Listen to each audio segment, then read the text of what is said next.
এখন হচ্ছে এরা মোবাইলের মুরিদ।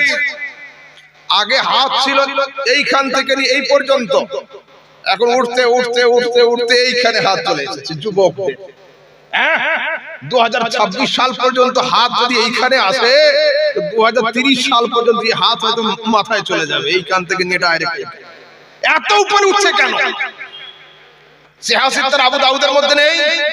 সিহাসিত্তার আবু দাউদ শরীফের মধ্যে কুফা হাইকোর্টের চিফ জাস্টিস হযরত আলী কাররামাল্লাহু ওয়াজহাল কারীম বলছেন, ইন্না মিনাস সুন্নাতি ওয়াদউল কাফফি আলাল কাফফি তাহতা সুররা।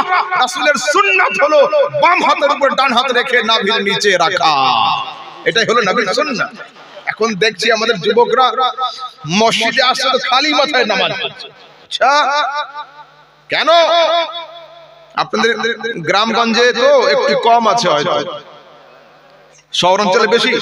আপনি চলে যান রামপুরহাট, চলে যান শিউড়ি, 50% যুবক খালি মাথায়, বিশেষ করে যারা এডুকেটেড। লয়ার গুলো জুমার দিনে নামাজ পড়তে আসে। এটাই তো মুসলিমদের অবস্থা। মুসলিমদের অবস্থা এটাই তো।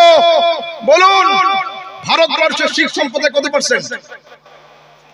মাত্র আটাতে লবণ বরাবর, তার থেকেও কম। অথচ শিখ সম্প্রদায়ের জন্য এত বড় তলোয়ার রাখা, ভারতের সংবিধানে পাস করা, যেখানে ইচ্ছা যেতে পারে এত বড় তলোয়ার নিয়ে। মুসলিমদের ব্যাগে যদি আপেল কাটা ছুরি থাকে তো আতঙ্কবাদী নাম হয়ে যায়। কেন?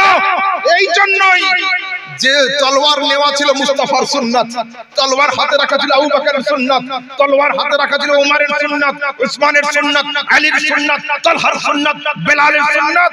নবীর সুন্নাতকে ত্যাগ করার কারণে আমাদের এই দুর্দশা, এই অবস্থা, আমাদের এই দুর্দশা শুরু হয়ে গেছে। তারপরে শুনুন আরেকটু বলি আপনাদেরকে। এখন যদি কোনো মুসলিম ছেলে চাকরি পায়, আর্মি বিএসএফ দূরের কথা, যদি থানার পুলিশও হতে যায়, দাড়ি নিয়ে হবে পোস্টিং, ক্লিন শেভ, ক্লিন করতে হবে। এটাই তো। অথচ শিখ সম্প্রদায়ের যতগুলো সরদারজি চাকরি পায়, নরমাল পদে নয়, সব কমান্ডো পদে, দাড়িও থাকে, মাথায় পাগড়িও থাকে। ও মুসলমান, ভেবে দেখো একবার এই হাল কেন? আরে এই হাল তোমাদের এই জন্য, পাগড়ি পরা নবীর সুন্নাত ছিল, তোমরা ছেড়ে দিয়েছো। দাড়ি রাখা নবীর সুন্নাত ছিল, তোমরা ছেড়ে দিয়েছো। সেই জন্য এই হাল। মনমোহন সাহেব কে ছিলেন? আর কোন ধর্মের ছিলেন? শিখ ধর্মের। আব্দুল কালাম সাহেব কোন ধর্মের ছিলেন? পদ কি ছিল? রাষ্ট্রপতি, প্রধানমন্ত্রী থেকে উপরে। এটাই তো পার্থক্য। মনমোহন সিং এর খালি মাথার কোন ছবি খুঁজে পাওয়া যায় না, আর আব্দুল কালাম স্যারের টুপিওয়ালা কোন ছবি খুঁজে পাওয়া যায় না। বাহ, কি সুন্দর পরিচয়। যদি একদিন টুপি পরে যেতেন পার্লামেন্টে, তো ওনার কি পদ থেকে সরিয়ে দেওয়া হতো? আরে ওনার ভিতরে যে যোগ্যতা ছিল, শত্রুদের পর্যন্ত নতমস্তক হতে হতে ওনার সামনে। ভারতের রত্ন ছিলেন, গৌরব ছিলেন। আমি প্রাউড করি আব্দুল কালাম সাহেব মুসলিম ছিলেন, নো প্রবলেম। কিন্তু এটা হচ্ছে বাস্তব চিত্র। মসজিদে দেখা যেত না, খালি মাথায় থাকতেন। মাদার টেরেসা কে ছিলেন? মুসলিম না, খ্রিস্টান ছিলেন, তাই তো? তার জীবনের মাথার চুল বের করা ছবি কোনো সময় খুঁজে পাওয়া যায়নি। আর এই পর্যন্ত সবসময় কাপড় থাকতোই। কিন্তু যে আয়েশা সিদ্দিকা রাদিয়াল্লাহু তাআলা আনহা পর্দা শেখালেন, কোরআন পর্দার হুকুম করলো, মুস্তাফা আদেশ করলেন, স্ত্রীরা পর্দা করে শেখালেন। কিন্তু সেই আয়েশা সিদ্দিকার মেয়েরা এখন এই পর্যন্ত থেকে গরমের সময় এই পর্যন্ত চলে আসছে, জামা মাথায় কাপড় তো নেই। अरे जो तेरे दर से यार फिरते हैं, दर बदर यूं ही खार फिरते हैं। ऐ मुस्तफा, তোমার দরবারের দিকে পিছন করে যে একবার হাঁটবে, সারা দুনিয়া দরবারে ওকে ঠকর খেতেই হবে। মুসলিম সমাজের যুবক, তোমাদের হাল কি?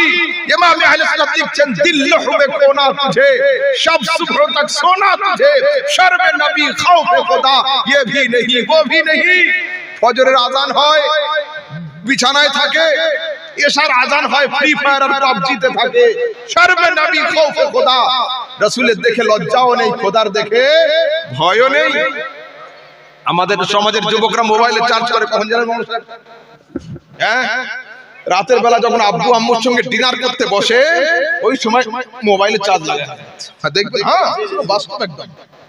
মানে কি, এদিকে আমি গেলাম পেট ভরাতে, তুমিও পেট ভরাও, তোমার ধরবো। আপনি যে আপনার ছেলে মেয়েকে ঘরের মধ্যে দিয়ে দিলেন, মেন দরজা লাগিয়ে দিলেন, কি ভাবলেন ওখানে ও আছে? না না না না, বিছানাতে ওর দেহ আছে, ও বিছানাতে নেই। ভাই হোয়াটসঅ্যাপ নয়, আইএমও কলিং নয়, মেসেঞ্জার চ্যাটিং নয়, আরো কিছু নয়, আরো কিছু। সারা রাত ঘুমানোর পরে একটা মানুষ যখন উঠে আসে, ওর চেহারা ফ্রেশ হয়ে থাকে, চকচক করে।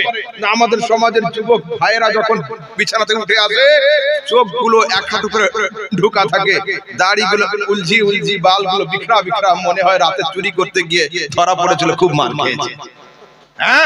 সারা রাত মোবাইলে স্ক্রল করে, শোয় কখন?